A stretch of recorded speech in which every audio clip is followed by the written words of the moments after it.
بڑی ساری چیزیں ہیں، ان سے پتہ چلتی ہیں، بہت کچھ سیکھنے کو ملتا ہے. تو میں وداؤٹ ویسٹنگ ٹائم اپنے مہمانوں سے آپ کا تعارف کروا دیتی ہوں. ہمارے ساتھ موجود ہیں میاں زاہد ایوب، گروپ لیڈر فیصل آباد ڈائز اینڈ کیمیکل ایسوسی ایشن، اور انہی کے ساتھ موجود ہیں ارشد میو، ایگزیکٹو ممبر فیصل آباد ڈائز اینڈ کیمیکل ایسوسی ایشن. السلام علیکم. کیسے ہیں آپ دونوں؟ خیریت سے ہیں؟ کیسا گزر رہا ہے آپ کا رمضان؟ بڑا اچھا گزر رہا ہے جی. اور آپ کا کیسا گزر رہا ہے رمضان؟ الحمدللہ جی، اب جیسا رمضان تو 30 سال بعد ہے. ماشاء اللہ جی، کیونکہ واقعی بہت عرصہ جو ہے وہ گرمی کے روزے رہے اور اب موسم بڑا اچھا ہے. سر موسم بھی اچھا ہے، رمضان بھی بہترین گزر رہے ہیں، کاروبار کیسا چل رہا ہے؟ کاروبار بدقسمتی سے آج کل حالات کو اتنے اچھے نہیں ہیں، چونکہ ہمارا تعلق ٹیکسٹائل انڈسٹری سے ہے جی. تو ٹیکسٹائل انڈسٹری جو ہے پاکستان میں انرجی کرائسس کی وجہ سے بحران کا شکار ہے.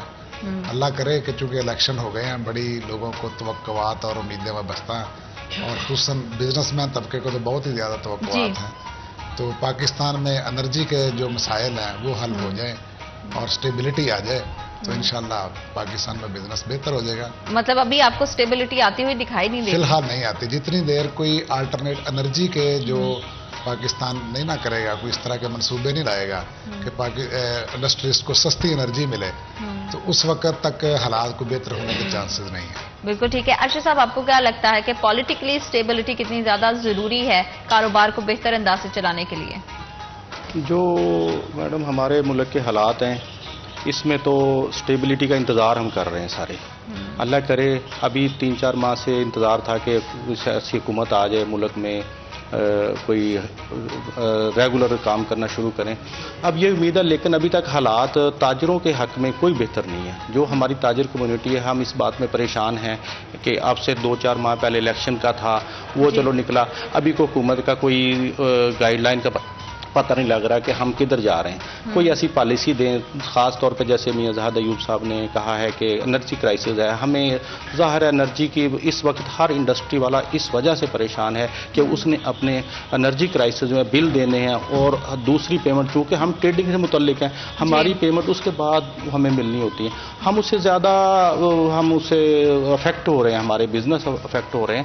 اور اس سے ہم تو ایک نا اللہ کا شکر ہے کہ ہم تو ایک وائٹ کالر لوگ ہیں، بزنس مین ہے. جو ہم سے نیچے طبقہ اس کا کیا حال ہوگا؟ ہمیں تو وہ دیکھ کے کہ چلو اللہ نے ہمیں تو کچھ نوازا ہے، ہمیں تو حالات بہتر ہیں. جو ہم سے نیچے ہیں وہ کیا ہے؟ بالکل صحیح، بالکل ٹھیک ہے. کیونکہ مہنگائی اتنی زیادہ بڑھ گئی ہے.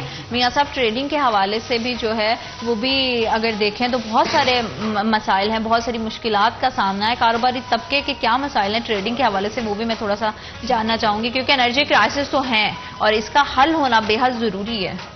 ہاں جی، مسائل جو ہیں وہ یہی ہے نا جی کہ جب انڈسٹری کرائسس میں ہوگی تو لامحالہ اس کا تعلق چونکہ ہم سے ہے جی، تو ہم تو ان کے ساتھ ہیں نا جی، لازم و ملزوم ہے. تو اگر وہ کرائسس میں ہوگے تو ہماری پیمنٹس متاثر ہوں گی. جب پیمنٹس متاثر ہوں گی تو ظاہر ابھی پھر بزنس پہ سارے اثرات آئیں گے. جیسے ارشد میو صاحب نے کہا ہے کہ جو نچلا طبقہ ہے وہ زیادہ پریشان ہے. ہمیں تو اللہ تعالیٰ نے نوازا ہے. تو اب انڈسٹریز کا حال یہ ہے کہ وہ جب مہینہ شروع ہوتا ہے تو اس کے اوپر تلوار لٹک رہی ہوتی ہے کہ بجلی کا بل آ رہا ہے، اور بجلی کا بل بھی پچھلے کوئی 2 سال سے ایسے ہو رہا ہے کہ ان کو پتہ ہی نہیں کہ ہمارا بجلی کا بل کس ریٹ سے آنا ہے. جی، چونکہ پاکستانی گورنمنٹ جو بھی آئی ہے ان کا IMF سے ایگریمنٹ ہے کہ بتدریج جو ہے اس کے پرائسز جو ہیں وہ بڑھانی ہے. اور جب تک میرا خیال ہم IMF کے شکنجے میں ہیں، غلام ابن غلام ہیں، تو اس وقت تک جو ہے وہ ہم اسی چیز سے باہر نہیں نکل پائیں گے. اور سونے پہ